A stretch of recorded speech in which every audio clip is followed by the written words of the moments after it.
Hello guys, তোমরা সবাই কেমন আছো? সব কিছু গুছিয়ে নিয়েছি। আজকে বানাবো পোলাও।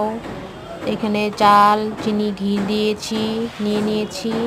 তারপর দিব আদা কুচি, তেজপাতা, নুন দিয়ে দিয়েছি, লং, এলাচি, দারচিনি, এরপর কাজু,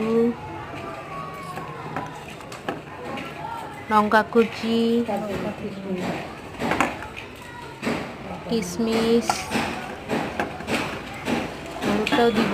সব কিছু মাপ মতন দিয়ে মেখে নিব।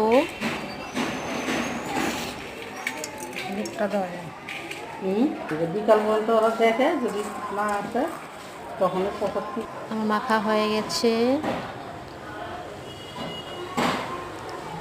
এখন আমি কড়াই বসিয়ে ঘি দিয়ে নিয়েছি। ঘিটা গরম হয়ে গেলে গেছে। এখন আমি দিয়ে দিব চালটা দিয়ে দিব। এখন চালটা দিয়ে দিয়েছি। এখন 10 মিনিট ভেজে নিব। চিকেনও বানিয়েছি, তো দেখাই নেই। তো গরম জলটা দিয়ে দিচ্ছি মাপ মতন। ভাজা হয়ে গেছে। ফাইনালি পোলাও হয়ে গেছে। ঠান্ডা হলে ঝরঝরে হয়ে যাবে। আজকের মেনু